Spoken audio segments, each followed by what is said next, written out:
about it. No. So for the fact that you're not doing that, we call it cultural relativism. Is it clear? Yes. That takes us to multiculturalism. So for multiculturalism, I wrote, it is a system where there are many cultures which exist alongside each other. So there's multiculturalism, like in Libya, we have the Nigerian culture, we have the Libyan culture. Yes. These cultures are existing too because we are here. So we have our culture, we might practice and respect Libyan culture, but we still have our own culture. So because we have our own culture alongside the Libyan culture, we call it multiculturalism. Yes. Is it clear? Yes. So we have the multicultural society. Why do we call them multicultural society? We call them multicultural society because this society have many different cultures or subcultures existing along each other. So it's a multicultural society because other cultures exist along each other within that society. Okay. Yeah. There's multiculturalism, different cultures along each other. The multicultural society is a society that has the existence of different cultures alongside each other. What's the difference? The difference is that we're talking about multiculturalism is the atmosphere. But when it comes to multicultural society, it's a society.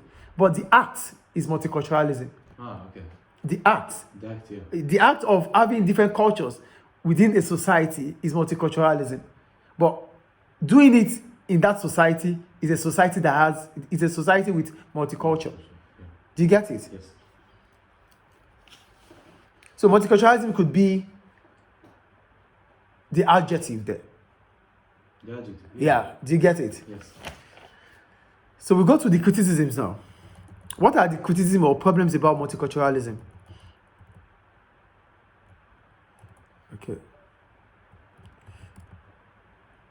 Okay.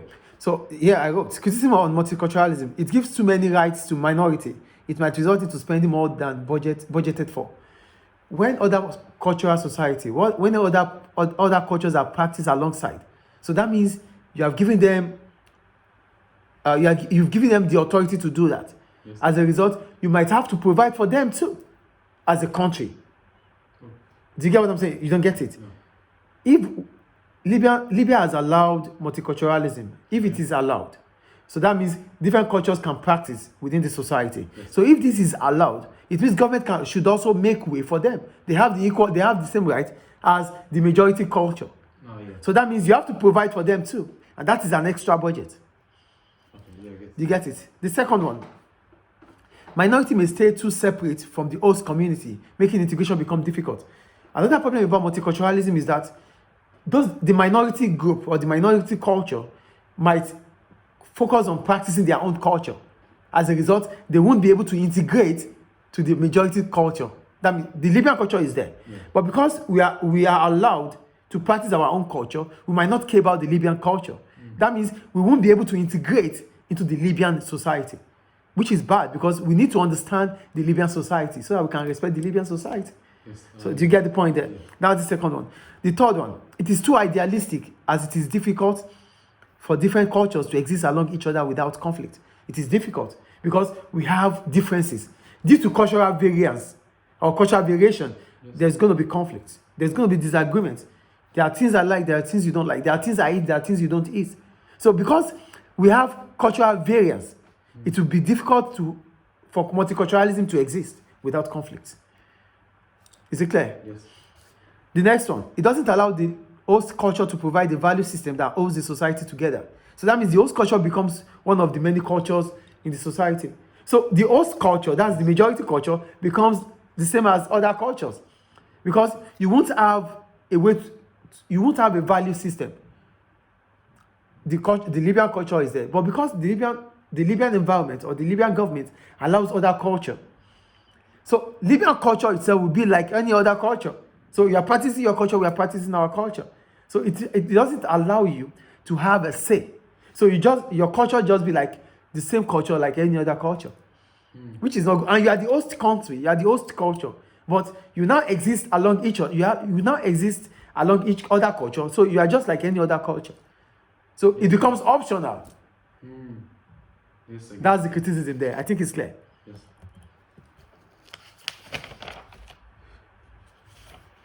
So we go to ways to respond to multiculturalism.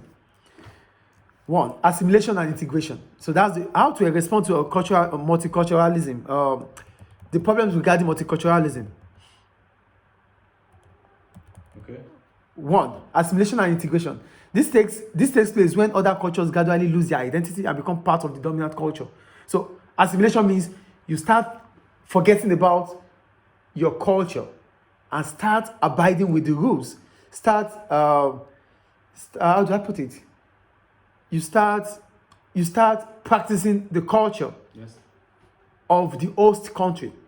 That is assimilation and integration. So you forget about your culture, you start forgetting about your culture, you now start thinking about the host culture. That is assimilation and integration. Do you get it? Yeah. Two, different approaches used by countries towards assimilation. So when we're still talking about assimilation here, so they can use citizenship test. What? They want to test you, citizenship test. Citizenship. Yeah. Yeah, so this approach ensures that people know about the host country's history and culture. So if you don't know it, we might not even give you the visa. Do you understand? So this is a way to let you understand what our practices is assimilation and integration. Two, community cohesion. This refers to making attempts to integrate minority cultures by involving them in community programs. So though the Nigerians, the Chadians, the Egyptians around here, you start inviting them to programs to see how the practices of Libya is. That's another way to assimilate and integrate people. Yes. The third one, acting against the expression of some aspects of minority culture. So you don't, whatever they do, their attitude, their expression, how they portray their culture, you stop saying no to them. So by saying no to them, you want them to forget about their culture and start practicing the host culture. You don't get, we're talking about assimilation and integration, which means you want them to forget about their culture. Yes. Wanting them to forget about their culture is by making a citizenship test. Yes. Two, community cohesion, inviting them to different programs. Yes. The third one is about going against their expression, how they express, how they practice their culture. You are going against it. If the host country start going against the culture, that means you don't have any other choice than to stop the culture or you go back to your country. So it's either you start practicing or you go back to your country. So that's another way to assimilate and integrate. Yes. Is it clear? Yeah.